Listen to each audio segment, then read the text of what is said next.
Bismillah. Alhamdulillah wassalatu wassalamu ala Rasulillah wa ala alihi wa sahbihi wa man walah. Wa ashhadu an la ilaha illallah wahdahu la syarikalah wa ashhadu anna Muhammadan abduhu wa rasuluh. Amma ba'd. Alhamdulillah, pada kesempatan hari ini ba'dal maghrib, hari Senin 24 Juni malam Selasa 2024, bertepatan dengan malam ke-19 dari bulan Dzulhijjah. Kita lanjutkan kajian di Ma'had Muqbil Al-Wadi'i dalam pembahasan kitab dari Fakultas Ilmil Fiqh, kitab Ad-Dararil Mudiyah fi Masailil Fiqhiyah. Kita masuk kepada bab yang ketiga, al-babu tsalitsu, babu qada'il hajah. Namun sebelum itu dipersilahkan kepada ikhwah untuk mentasmi' al-matan dari babu tsani. Iqra'u.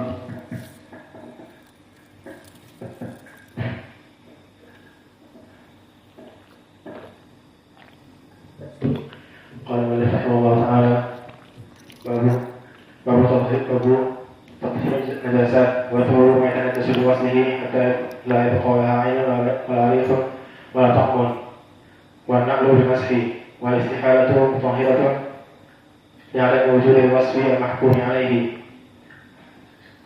wa ma la yumkinu wasluhu fatahhiruhu bis-sabbi 'alayhi aw nasxi minhu hatta la yabqa li najasati atharun wa ma'ruhu wa asluhu fi tathhir فيقوم غيره مقامه إلا بإذن الشارع.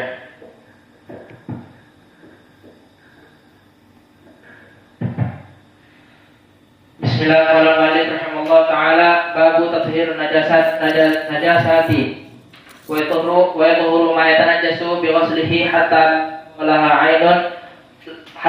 yataqalaha 'ainun wa la lawnun wa la ta'mun wa la rihun والنعل بالمسح والاستحالة مطهرة لعدم وجود الوصف المحكوم عليه وما لا يمكن غسله فتطهيره بصب عليه أو النسخ منه حتى لا يبقى للنجاسة أثر والماء هو الأصل في التطهير فلا يقوم غيره مقامه إلا بإذن من الشارع. Bismillah. Al-babu tsalitsu, babu qada'il hajah. Bab yang ketiga, bab masuk ke toilet untuk melaksanakan hajat. Maka al-Islam menjelaskan segala perkara. Maka oleh sebab itu datang diriwayatkan oleh Imam Muslim dari Salman, datang seorang Yahud mengatakan, hal allamakum nabiyukum kulla syai' hatta al-khira'ah. Maka apakah nabi kalian itu Muhammad sallallahu alaihi wa ala alihi wasallam menjelaskan semua perkara, meskipun perkara-perkara yang berhubungan dengan masuk WC? Dijawab dengan bangga oleh Salman Al-Farisi, na'am, allamana kulla syai'.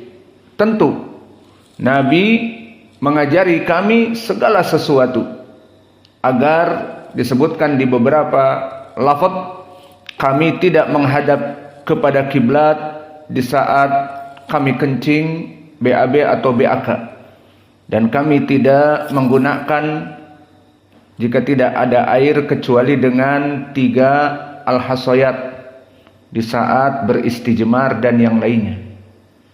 Maka permasalahan babu qada'il hajah ini adalah bab di dalam permasalahan masuk kepada toilet.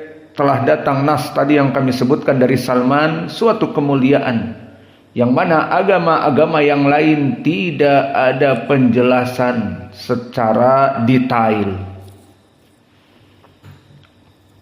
Maka yang pertama, anil mutakhalli, al-istitar hatta yadnu minal ard wal bu'du au dukhulul kanif. Maka dari akhlak dan adab seorang muslim yang mana dia itu ingin mengeluarkan hajatnya alal mutakhalli, maka bagi orang yang mau ke WC tersebut agar al-istitar hatta yadnu minal ard wal bu'du, sampai dia itu mengambil sitar. Maknanya di sini bisa sitar itu dalam keadaan berbentuk di zaman dulu Nabi itu di padang pasir, tempat yang turun sehingga tidak dilihat oleh orang lain karena padang luas, ataupun ada suatu tempat yang menutupinya dari pohon yang bukan tempat untuk berteduh. Alhasil yang pertama adalah dengan mengambil sitar. Dan adapun di sana telah datang hadis tentang kewajiban mengambil sitar, dikeluarkan oleh Imam Abi Dawud dan Imam Ahmad serta Ibnu Majah dan yang lainnya. Dan hadis ini madarnya kepada Abi Sa'id Al-Habrani Al-Hamsi. Maka dikatakan man ata alal ghaiti falyastatir. Diriwayatkan oleh Abu Sa'id Al-Habrani Al-Hamsi an Aisyah, dari Aisyah, yang lafadznya man atal ghaid falyastatir. Barang siapa yang datang kepada tempat untuk buang hajat, agar dia itu menutup dirinya. Maka hadis ini dengan lafaz falyastatir, hadis ini hadis yang dhaif dari Aisyah, di mana di sanadnya tadi ada rawi Abu Sa'id yang bukan seorang sahabi, Abu Sa'id Al-Habrani, maka dia bukan seorang sahabi. Dan rawi yang meriwayatkan dari Abu Sa'id juga Husain, maka sanadnya an Husain an Abi Sa'id an Aisyah. Maka Husain di sini Al-Habrani juga rawi yang majhul.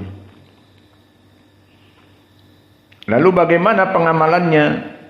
Pengamalannya adalah dengan hadis yang semakna dengan ini. Di hadis yang datang dari sahabat Al-Mughirah ibnu Syu'bah, yang mana hadis ini diriwayatkan oleh Imam Abi Dawud dan An-Nasa'i. Berkata Rasulullah sallallahu alaihi wasallam dengan lafaz kana idza dahaba al-madhhab ab'ada, yakni Nabi dulu jika ingin melaksanakan buang hajat, maka ab'ada, menjauhkan diri dari manusia. Maka ini makna dari hadis Al-Mughirah ibnu Syu'bah, karena Rasulullah sallallahu alaihi wasallam idza dahabal madhhaba ab'ada, bahwa Nabi jika datang kepada tempat untuk membuang hajat, maka Nabi mencari tempat yang jauh dari manusia dan maknanya tersembunyi. Maka lafaz tadi hadis Aisyah man arada au man ata al-ghaid falyastatir dhaif karena dua sebab. Yang pertama Husain Al-Habrani majhul, dan yang kedua dari Abi Sa'id wa Abu Sa'id laisa bisahabi fahuwa tabi'i lam yasma min Aisyah. Maka di sini cukup dengan hadis as-sahih anil Mughirah ibnu Syu'bah, idza kana dhahaba al-madhhab kana Rasulullah sallallahu alaihi wa ala alihi wasallam ab'ada, bahwa dia menjauhkan dirinya dari manusia. Maka ini hadis yang menjadi pendalilan alal mutakhalli al istitaru hatta yadnu minal ard wal bu'du au dukhulul al kanif. Maknanya seseorang yang ingin melaksanakan buang air, alhamdulillah di zaman now tentunya berbeda dengan zaman Nabi, dan di daerah kita Indonesia tentu berbeda dengan di zaman Nabi yang gersang dan di padang pasir. Maka orang ingin membuang hajat, bisa jadi dia mudah terlihat karena rata padang pasir. Namun di Indonesia misalnya banyak pohon, seperti kita misalnya di sini tinggal berbalik di balik pohon sawit atau di balik pohon karet atau di balik pohon jengkol, maka tertutup langsung. Adapun di zaman Nabi di padang pasir, maka Nabi menjauhkan dirinya semampu mungkin. Seorang yang dia qada'il hajah, agar dia itu menjauhi dirinya dari manusia. Maka ini dalilnya sahih dari Al-Mughirah ibn Syu'bah, karena Rasulullah SAW idza dhahabal madhhaba aba'ada, bahwa Nabi jika masuk kepada tempat buang hajat maka dia menjauh dari manusia dan berusaha untuk tidak kelihatan. Ini jika memang dia di tempat yang bukan pemberhentian. Namun di zaman now alhamdulillah kita melewati jalan-jalan, dan seperti kemarin kita dari Lubuk Linggau, maka kita melaksanakan go'id setiap kali kita BAB atau BAK, maka kita masuk kepada rest area dari Pertamina. Alhamdulillah ada WC yang tertutup sama sekali, bahkan digembok, dikunci dari dalam. Maka ini disebutkan di hadis atau di matan au dukhulul kanifi. Ma makna dukhulul kanifi? Atau masuk kepada WC. Maka dijelaskan oleh Asy-Syaukani rahimahullah bagaimana dulu Nabi di saat safar tidak ada yang namanya rest area, bahkan di tempat yang gersang padang. Maka Nabi mencari tempat yang jauh dari manusia dan juga menutupi dirinya serendah mungkin, dan disebutkan di sini au dukhulul kanif. Maka di sini bagi kita orang-orang yang hidup di zaman now, semuanya telah dimudahkan dengan masuk kepada WC. Maka ini dari adab, dimanapun dia ingin masuk kepada WC agar menjauh dari manusia. Jika tidak didapati apa-apa maka dia bersembunyi. Namun ilmu seperti ini tetap bagi orang awam yang tidak mempelajari sunnah seperti ini. Maka antum lihat, meskipun ada rest area, meskipun ada demikian dan demikian, maksudnya ada pohon dan sebagainya, namun tetap karena ilmu jahil, berapa dari orang kita melihat mau kencing tinggal menurunkan mobilnya dari jalan utama, kemudian dia buka celananya dan kencing di belakang dari mobilnya, terlihat dari belakang dan seterusnya. Maka kejahilan tetap kejahilan, meskipun di zaman now sudah dimudahkan rest area atau Pertamina atau bahkan masjid, banyak tempat-tempat wudhu dibuka dan tempat toilet dibuka. Namun tetap yang namanya orang jahil, maka dia hanya meminggirkan mobil dan kencing di belakang mobilnya sehingga terlihat dari arah yang lain. Dan itu berapa kali kita melihat di saat sedang safar. Maka kesimpulannya al-jahal tetap jahil. Orang yang bodoh dari agama tetap bodoh.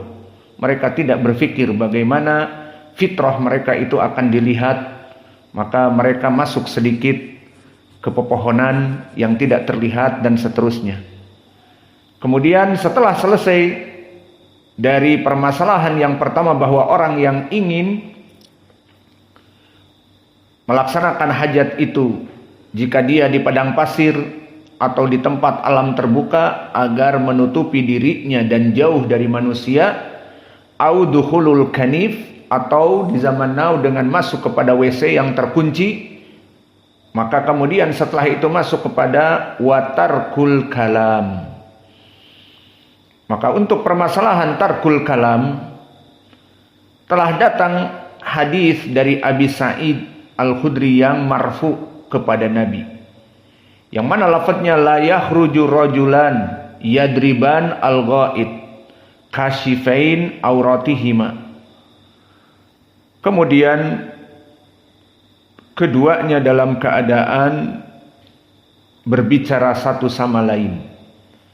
Maka di sini Syekh berpendapat wa tarkul kalam itu adalah perbuatan yang tidak beradab. Adapun dalil dari hadis dari Abi Sa'id Al-Khudri bahwa dua orang yang masuk kepada WC dan keduanya saling berbicara, maka ini tidak baik, itu hadisnya tidak sahih.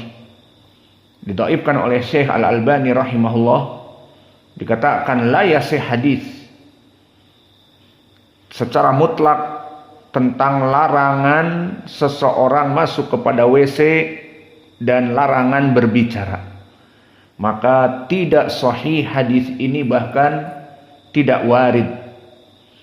Maka yang sahih, boleh kita berbicara. Seperti di WC kebetulan tidak didapati migrof ataupun migrof, tempat untuk ciduk air. Maka boleh dia berkata kepada yang di luar, tolong ambil ciduk air. Atau bahkan dia masuk tidak sabar dan tidak memeriksa, langsung buang hajat. Setelah diperiksa kerannya patah, tidak ada air. Maka dia boleh berkata kepada yang di luar, tolong ambilkan air, ini embernya, ambil dari air wudu atau dari WC sebelah. Maka boleh berbicara di WC. Maka larangan hadis tentang tidak boleh berbicara di WC tidak ada yang sahih. Namun dengan begitu tidak pantas juga dengan dhaifnya hadis ini dua orang yang ada di WC saling bercerita. Gimana bla bla bla. Oh, aku juga gitu loh. Berbicara sambil ngejen. Terus yang lainnya menjawab, kemudian terdengar suara pim dan sebagainya. Maka tidak pantas di WC kedua orang, di WC nomor pertama dan yang satu lagi di WC nomor dua saling bercerita, saling menanyakan khobar. Nanti tunggu keluar apa bedanya, sama saja. Alhasil hadis tentang permasalahan secara mutlak orang yang masuk WC harus diam, tidak boleh berbicara, hadisnya dhaif. Maka boleh jika dia butuh untuk berbicara, minta air dan sebagainya, boleh. Adapun hadis yang berhubungan dengan ini dhaif, namun tetap yang diinginkan berbicara di sini berbicara yang sebutuhnya itu boleh. Adapun berbicara cerita antara yang di kamar satu dengan kamar yang kedua, maka ini tidak pantas, bukan dari akhlak muslim. Karena di tempat yang bau, di tempat yang jorok bercerita, tertawa dan seterusnya tidak boleh. Bukan dari adab seorang muslim, yang mana ini adalah adab dari mereka orang-orang yang kufar. Maka orang-orang kufar seperti bahaim, maka mereka kencing bersama seperti mungkin antum lihat di motor, di airport. Maka tinggal buka sleting berdiri, sebelahnya buka sleting bercakap-cakap. Apa kabar? Semuanya saling megang ulatnya. Alhasil seperti itu, tidak ada rasa malu dan seterusnya. Maka alhamdulillah seorang muslim tidak ada yang kencing kemudian saling berbicara dengan yang lainnya, dan tidak pantas juga untuk berdiri kemudian membuka celananya dan di sebelahnya juga berdiri sama-sama saling bercerita, maka ini bukan dari adab seorang muslim yang mengikuti ajaran Nabi kita Muhammad sallallahu alaihi wasallam. Sehingga ucapan Asy-Syaikh At-Tarkul Kalam ditaklik tadi, hadis-hadisnya tidak sahih. Didhaifkan oleh Syekh Al-Albani secara mutlak. Hadis-hadis ini dhaif.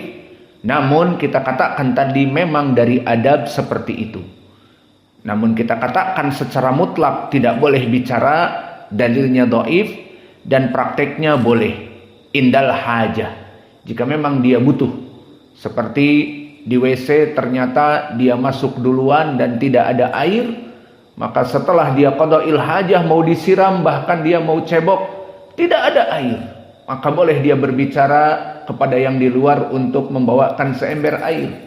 Atau ciduknya dibawa oleh orang yang sebelumnya keluar, maka dia tidak ada ciduk, maka bagaimana dia akan menyiram dan seterusnya. Alhasil boleh berbicara namun dalam keadaan darurah. Adapun cerita sama-sama buang air kecil kemudian cerita, maka ini bukan dari adab kaum muslimin. Maka taklik dari Tarkul Kalam, hadis-hadisnya dhaif, namun boleh berbicara di saat darurah saja. Adapun berbicara secara lepas, maka bukan akhlak dan adab dari kaum muslimin. Kemudian setelah itu masuk kepada permasalahan wal mulabasati lima lahu hurmatun. Dan di sini Asy-Syaikh mengisyaratkan kepada perkara dan tidak boleh menggunakan perkara-perkara yang fihi hurmah, aulahu hurmah, mempunyai kemuliaan. Maksudnya apa? Seperti ma'ruf, hadis yang mana dulu Nabi mempunyai cincin, dan di cincin itu tertulis Allah, atau asyhadu an la ilaha illallah wa asyhadu anna muhammadan rasulullah, yang jelas ada la ilaha illallah. Maka dulu Nabi jika masuk WC melepaskannya. Dan ini dulu waktu kita sebelum ke Yaman juga punya cincin, membaca hadis-hadis seperti ini, kita punya cincin tertulis Allah, jika masuk WC disimpan di luar. Setelah itu dipakai lagi menggunakan hadis ini. Maka di sini pun Syekh mengatakan wal mulabasah lima lahu hurmatun, dan juga tidak boleh menggunakan sesuatu yang di WC itu dia itu sangat mulia, ada tulisan lafaz Allah, ataupun membawa mushaf misalnya. Ini masalah yang lain. Namun yang diinginkan di sini tentang permasalahan cincin. Maka hadis permasalahan cincin ini telah diriwayatkan oleh Anas ibnu Malik, dikeluarkan Ashabus Sunan, idza dakhalal khala yanza'u khatimahu. Bahwa Nabi dulu jika masuk kepada al-khala, kepada WC, yanza'u, Nabi melepaskan khatimahu. Maka hadis Anas ini hadis yang dhaif juga.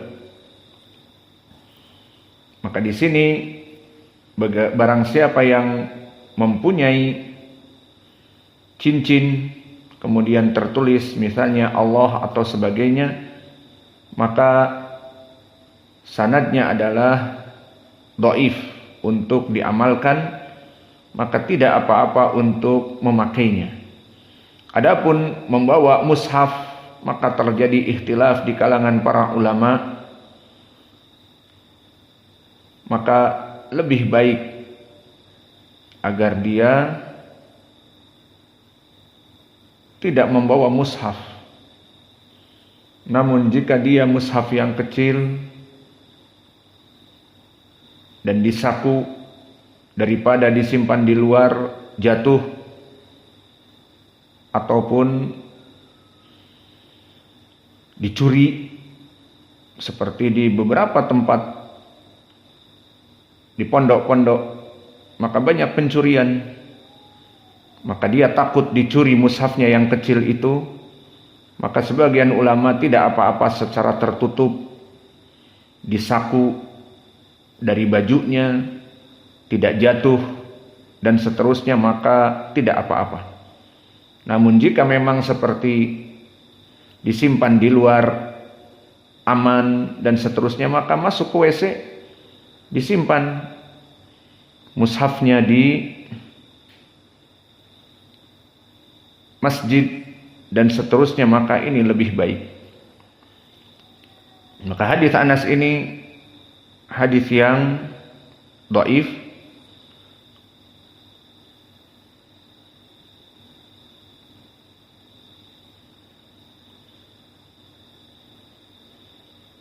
kemudian disebutkan oleh penulis di dalam matan watajannubu al-amkinati allati mana'a anitahalli fiha syar'un,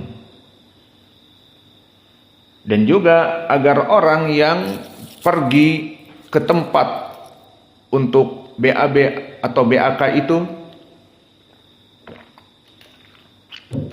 dia harus menjauhi dirinya dari perkara-perkara yang dilarang oleh syar'i yang berhubungan dengan manusia. Apa itu yang diinginkan di sini? Seperti pertama, dia kencing atau dia berak di jalanan atau di tempat berteduh. Antum tahu di Arab yang diinginkan di zaman Nabi dulu padang tandus. Maka mungkin dari sejauh mata memandang padang yang tandus itu hanya ada satu pohon.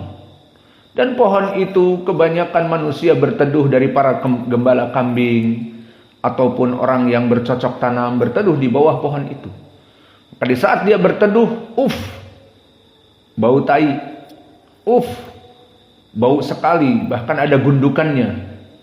Maka orang semua akan melaknatnya. Allah laknat. Allah semoga melaknat orang yang berak di sini, membuat bau, sehingga di bawah pohon itu sudah tidak ada lagi orang yang mau berteduh. Sehingga orang-orang yang ingin rehat di sana mendapati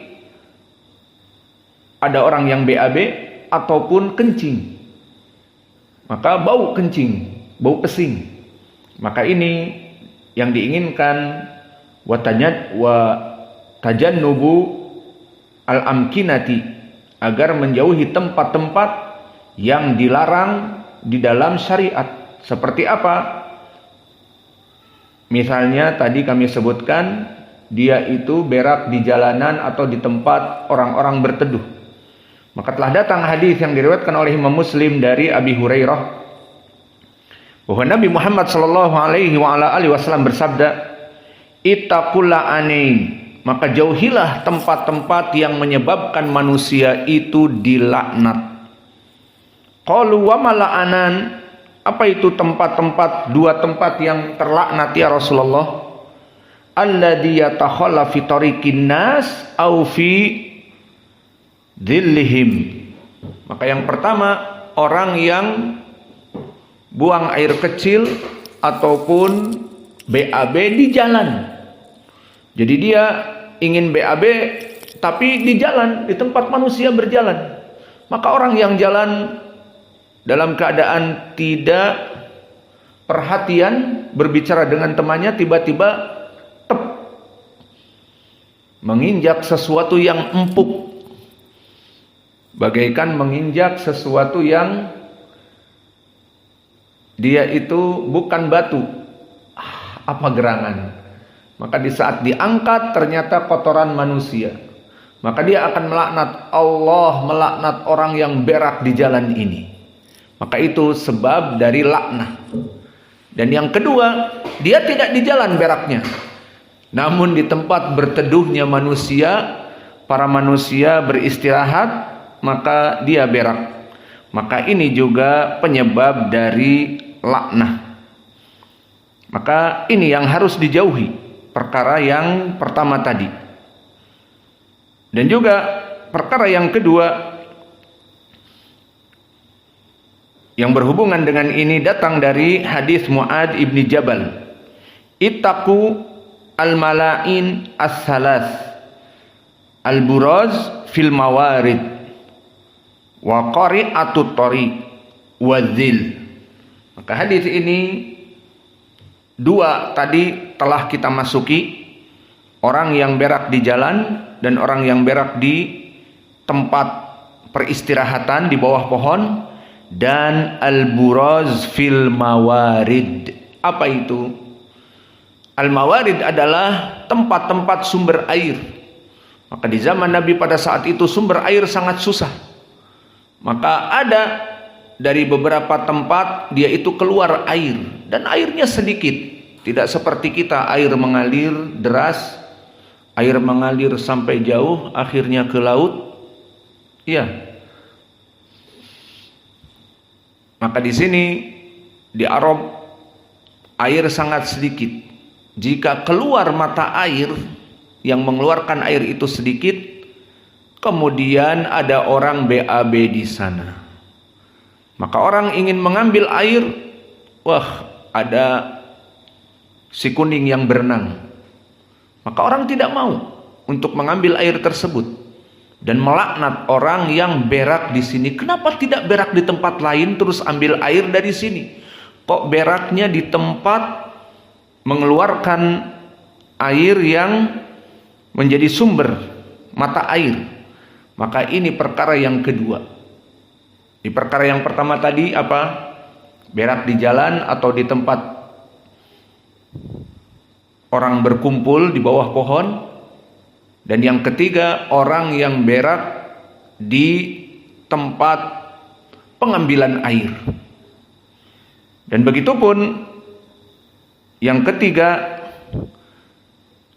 orang yang kencing apalagi berak di tempat air yang diam. Maksudnya bagaimana?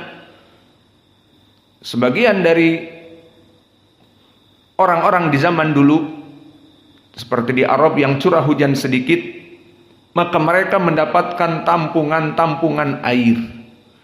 Maka mereka membuat dari tanah-tanah tampungan air.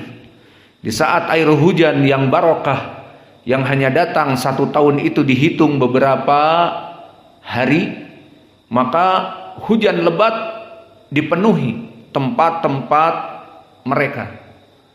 Nah, tempat-tempat air yang diam ini, air bekas hujan tidak mengalir, itu dijadikan tempat minum untuk hewan-hewan mereka, atau para ibu-ibu untuk mencuci sesuatu dari apa yang harus dicuci.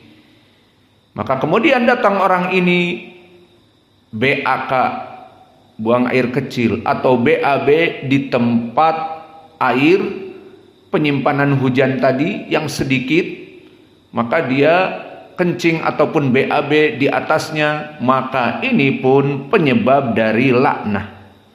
Maka telah datang di dalam hadis yang diriwayatkan oleh Imam Muslim dari Jabir ibni Abdullah bahwa Nabi Muhammad SAW naha an yabula fil ma'ir raqid, bahwa Nabi melarang seseorang itu kencing fima iraqid, di air yang diam. Maka air-air yang diam tidak boleh seseorang untuk kencing padanya. Dan ini sebab dari laknah.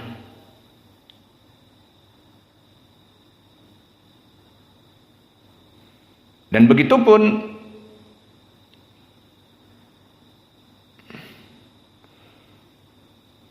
dari perkara yang berikutnya, seseorang yang kencing di tempat orang-orang mengambil air, maka ini pun masuk kepada laknah.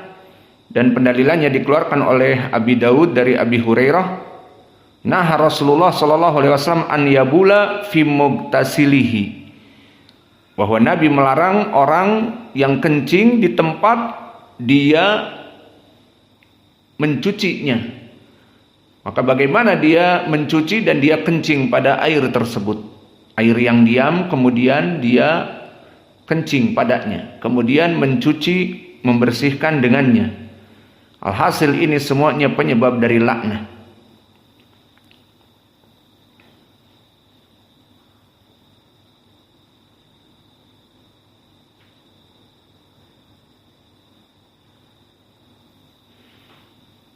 Kemudian pertanyaan bagi kalian, pernahkah kalian mendengar dilarang seseorang kencing di atas batu? Pernah dengar? Nah, bolehkah seseorang kencing di atas batu? Apa tuh maksudnya? Kencing tapi di depannya itu batu. Maka jawabnya, kencing yang menghadap kepada batu, batu yang besar dan sebagainya tidak baik, karena air seni itu akan terkena kepada batu tersebut, dan batu tersebut akan, karena sifatnya keras dan licin, akan membalikkan air tersebut kepada diri kita. Maka datang hadis, nah Rasulullah SAW anil baul fil hajar,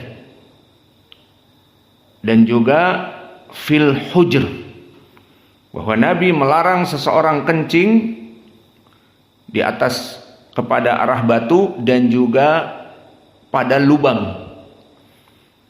Maka di sini hadisnya meskipun dhaif dari segi sanad, namun dari segi amalan dipakai.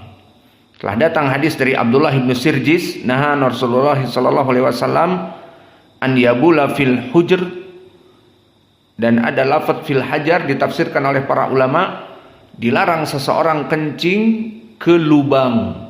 Jadi ada lubang di tanah, kemudian dia kencing, dilarang.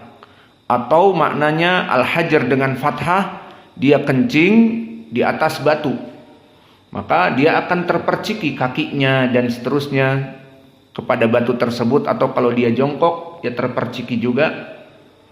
Alhasil larangan ini meskipun hadisnya dhaif tetapi diamalkan. Kenapa? Karena permasalahan kencing di atas lubang ataupun dimasukkan ke lubang ini sangat berbahaya. Bisa jadi lubang itu adalah lubang ular, maka dia kencing, kemudian masuk airnya yang penuh dengan amoniak yang bau pesing dan panas, maka si ular yang ada di dalam akan keluar dan bisa jadi mematuknya. Maka meskipun hadisnya dhaif namun diamalkan, sehingga hati-hati bagi orang-orang yang kencing di luar. Namun alhamdulillah di zaman now seperti kami sebutkan, semua musafirin akan kencing di rest area ataupun di masjid yang ada WC-nya dan sebagainya. Alhamdulillah. Ini hanya sekedar faedah, dilarang seseorang kencing ke lubang, maka hadisnya meskipun dhaif tetapi diamalkan karena memang berbahaya. Kemudian dari adab juga dalam melaksanakan BAB dan BAK, al-istiqbal wal istidbar lil kiblah. Maka tidak boleh seseorang dalam keadaan istiqbal, menghadap kepada kiblah, dan membelakangi kiblah, sehingga orang-orang yang ingin kencing melihat mana kiblat, membelakangi nggak boleh, menghadap nggak boleh, sesuai dengan hadis yang mana hadis ini muttafaqun alaih dari Abi Ayyub Al-Ansari, bahwa Nabi Muhammad sallallahu alaihi wa ala alihi wasallam bersabda, "Idza ataitumul ghaita fala tastaqbilul qiblah wala tastadbiruha walakin syarriqu aw gharribu."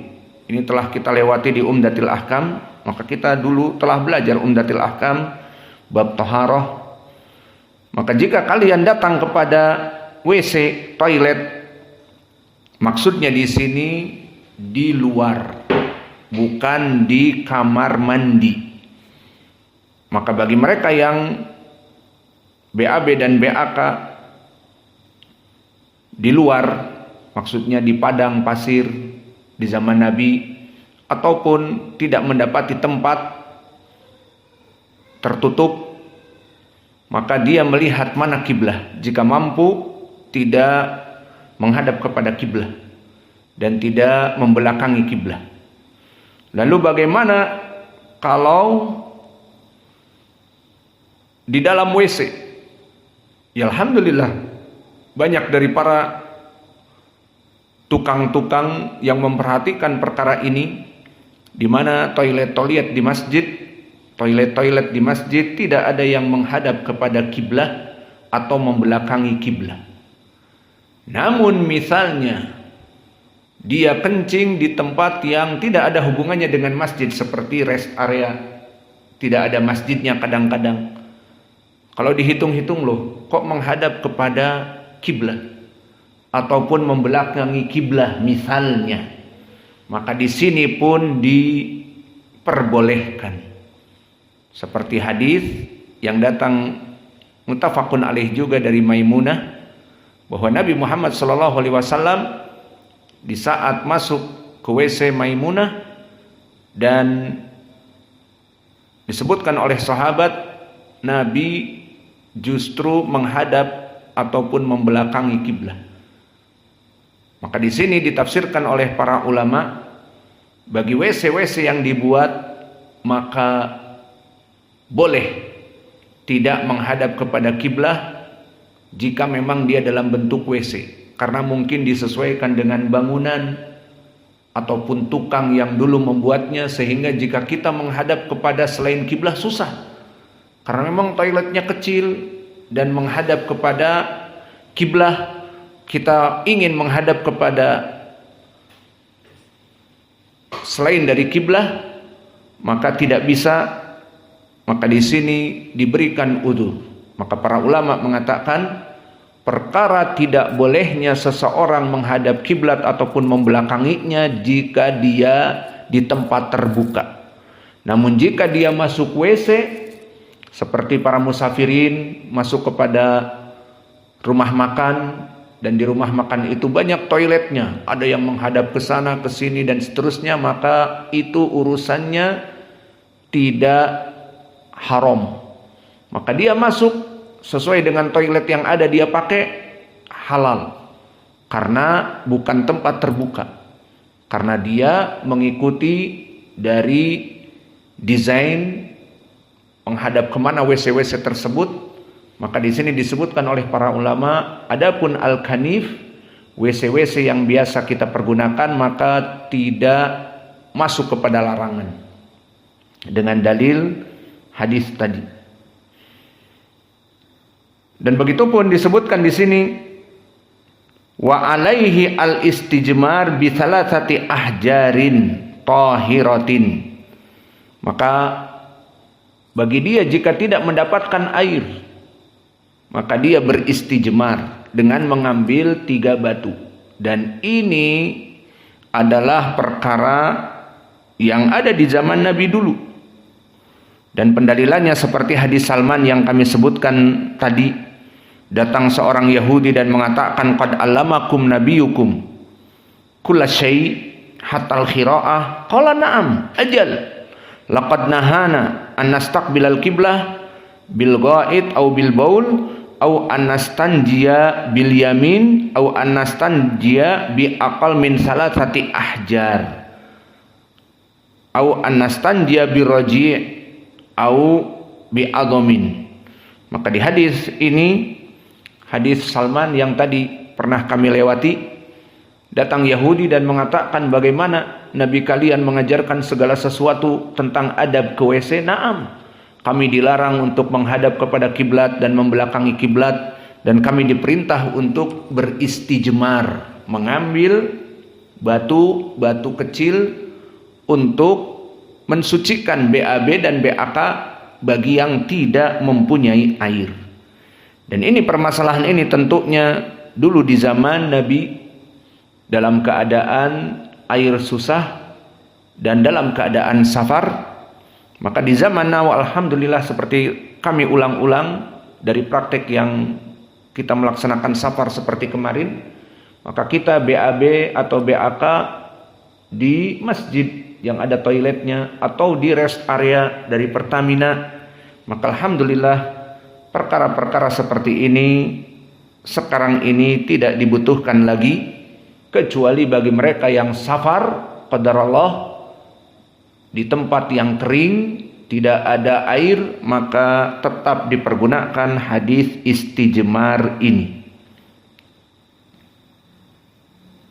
Maka hadis istijmar sahih dari hadis Salman dan juga sahih terdahulu di hadis Ibni Mas'ud. Di saat Nabi memerintahkan kepada Ibni Mas'ud untuk mengambil 3 hajar, dan Ibnu Mas'ud hanya mendapatkan 2 dan 1 lagi raus. Maka di sini pembahasan tentang permasalahan ini.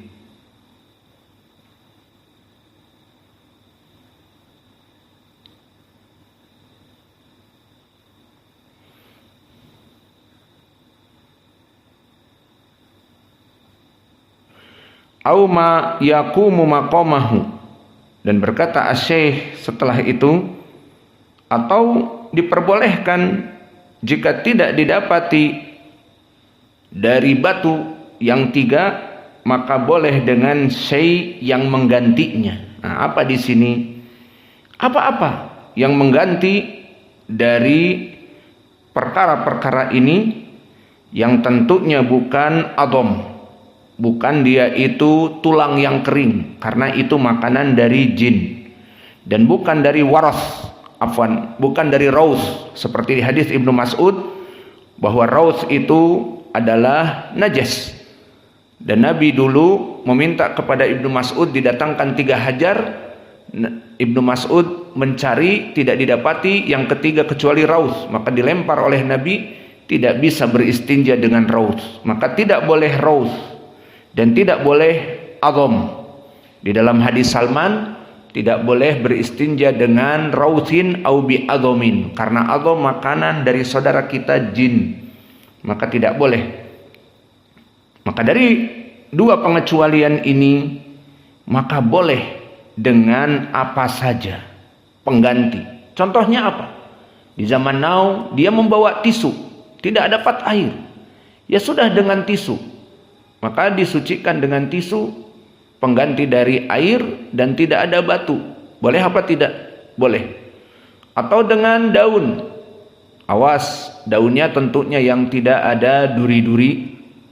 Misalnya dengan daun, sehingga si air dari BAB atau BAK atau sisa-sisa kotoran diusap dengan daun-daun, tentunya bukan lidah buaya.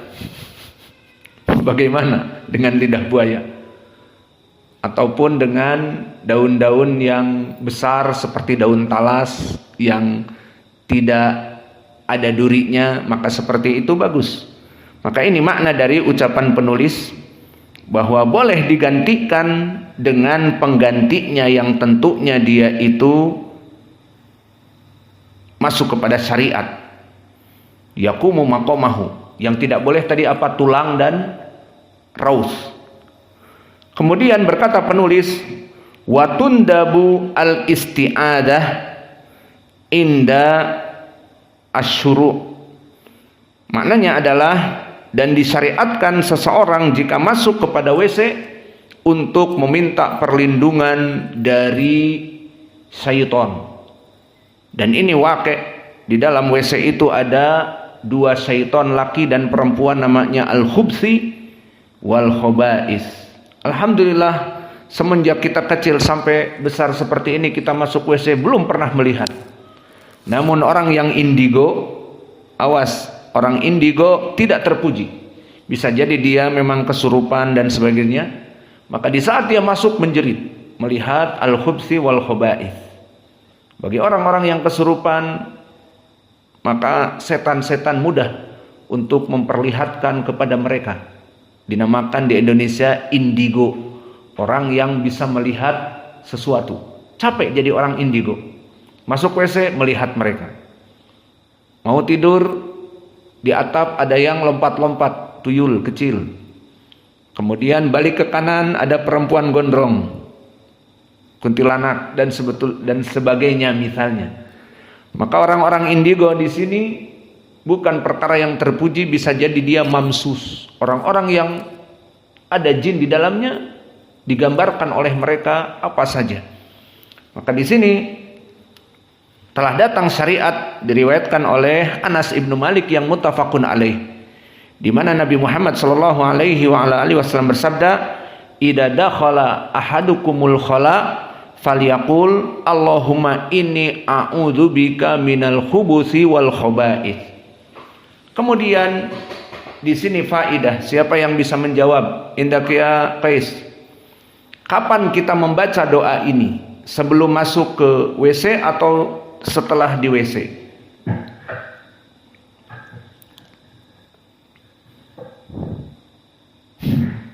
Hah? Kef sebelum, lafadznya di sini ida dakhala. Berarti sesudah. Jadi masuk. Hah? Jadi masuk dulu ke WC. Kemudian bem selesai. Baru setelah itu Allahumma inni a'udzubika. Begitu. Masuk WC baru doa sebelum Indak ya Hudzaifah. Sebelum gimana? Di sini lafadznya ida dakhala al khala. Ahsan, masya Allah. Jadi dari ilmi lughatil arabiyah ada di sana pendalilan fi'lun madhi laisa bimaknal madhi.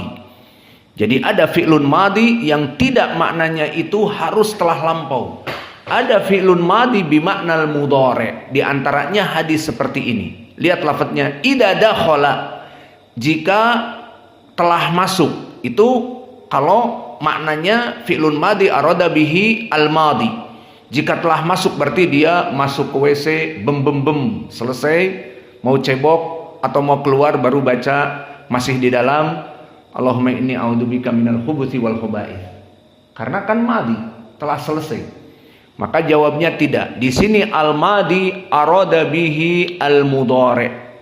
Maka oleh sebab itu di hadis ini telah datang riwayat dikeluarkan oleh Imam Al-Baihaqi dengan lafaz liman arada an yadkhula al-khala. Man arada an yadkhula al-khala. Maka di sini yufidu apa? Al-mudhari. An yadkhula. Barang siapa yang ingin masuk kepada WC, maka dia membaca Allahumma inni a'udzubika minal khubuthi wal khaba'ith. Maka dari faidah ini di riwayat Imam Al-Baihaqi bahwa yang diinginkan seorang muslim yang masuk kepada WC itu bukan setelah dia masuk di tengah WC, tetapi di saat dia akan masuk. Karena lafaz diriwayatkan oleh Al-Baihaqi liman arada an yadkhula. Lalu bagaimana dengan hadis Anas idza dakhala, makna dakhala ay an yadkhula seperti di riwayat yang lain. Maka di sini menjadi dalil bahwa fi'lun mudhari, fi'lun madhi qad rubama bimakna al-mudhari. Dan yang kedua juga dari riwayat yang lain, maka hadis dengan hadis saling menjelaskan. Maka di riwayat yang lain disebutkan dengan fi'lun mudhari. Dan al-khubz dan al-khaba'ith, maka dia dari jenis dua jin, dua syaitan, yang mana dia laki-laki dan perempuan. Dan makna al-khubsi yang laki-laki atau al-khaba'ith apa maknanya? Dia adalah jamak dari khabith. Maka al-khubsi jamak dari khabith, yang mana dia itu sangat kotor dan sangat jahat. Dan al-khaba'ith untuk jenis perempuannya jamak dari al-khabithah.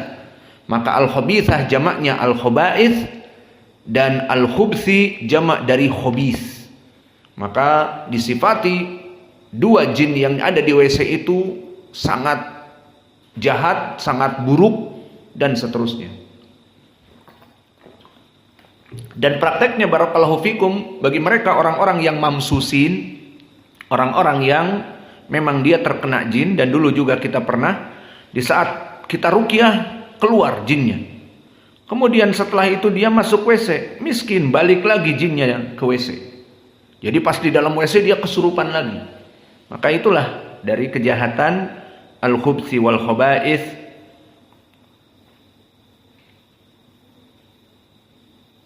Kemudian disebutkan bab permasalahan yang terakhir, wal istighfaru wal hamdu ba'dal firag. Dan begitupun melaksanakan al-istighfar dan juga melaksanakan ucapan alhamd setelah selesai melaksanakan al-ghaid.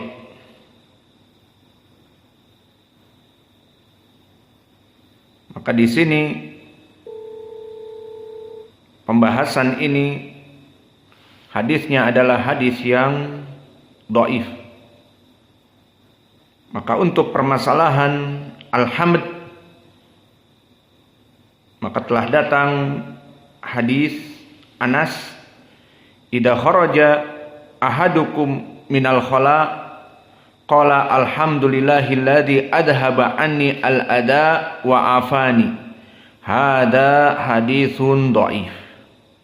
Datang dari Anas ibnu Malik dan datang dari Abi Dar, keduanya dhaif dan dihukumi oleh para ulama hadis ini dhaif, sehingga kita tidak mengamalkan di saat keluar dari WC membaca alhamdulillahilladzi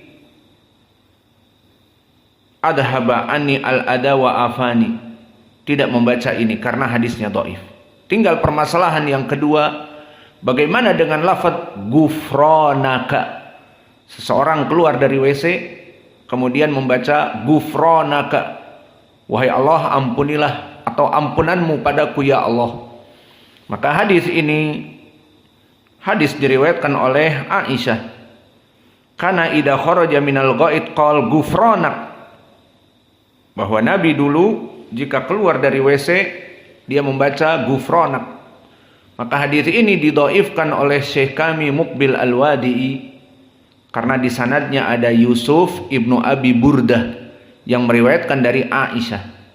Maka Yusuf ibnu Abi Burdah dalam keadaan majhul, tidak diketahui. Maka inilah yang rajih wallahu a'lam. Adapun Asy-Syaikh Al-Albani maka dia menghasankan hadis ini, dan hadis ini tidak ada jalan yang lain kecuali dari Yusuf ibnu Abi Burdah dari Aisyah. Maka tidak ada yang menguatkan dari jalan lain. Maka di sini yang rajih wallahu a'lam dari dua muhaddis yang terjadi khilaf, pendapat Syekh kami Muqbil Al-Wadi'i, karena memang rawi ini majhulul hal, sehingga hadis ini dhaif wallahu a'lam. Maka kesimpulannya, jika keluar dari WC apa yang dibaca? Tidak membaca apa-apa. Adapun hadis Anas dan hadis Abi Dar membaca alhamdulillahilladzi afani, maka ini hadisnya dhaif. Dan hadis Aisyah gufronaka yang rajih juga dhaif karena di sanadnya ada Yusuf ibnu Abi Burdah dari Aisyah dan dia majhul, an-naw, tidak diketahui oleh para ulama. Maka di sini selesailah pembahasan kita tentang bab yang ketiga, tentang bab bagaimana adab masuk kepada WC. Dari sini sebelum kita tutup, faidah-faidah dari hadis-hadis yang kita berikan kepada kalian menunjukkan bahwa agama Islam telah sempurna. Jika antum merujuk kepada agama-agama yang lain, mulai Nasara, mulai Yahudi, atau agama buatan manusia seperti Hindu, Buddha, Konghucu dan yang lainnya, tidak ada yang sedetail dari ajaran Islam. Maka alhamdulillah kita bersyukur menjadi seorang muslim. Seorang muslim mempunyai adab dalam permasalahan kencing tadi telah kita bahas. Bagaimana dia itu terjauh dari manusia dan apa yang dia bersihkan. Dan di hadis juga disebutkan jangan mencuci dengan tangan kanan, maka mencuci dengan tangan kiri. Maka diajari seperti itu untuk menjaga kebersihan, bahwa seseorang tidak mencuci BAB dan BAK dengan tangan kanannya, karena tangan kanan akan makan dengan tangan kanannya. Alhasil dari sini kita mengetahui bahwa agama Islam agama yang telah sempurna. Maka Allah berfirman, al-yauma akmaltu lakum dinakum wa atmamtu alaikum nikmati wa raditu lakumul islam madina. Aku telah ridho dengan agama Islam dan aku telah mencukupkan agama Islam dari agama yang lainnya. Maka agama Islam adalah agama yang sempurna. Dari dalil-dalil seperti yang kita sebutkan tadi, sehingga Salman Al-Farisi didatangi oleh Yahudi. Kalian diajarkan oleh Nabi kalian bahkan dalam permasalahan ada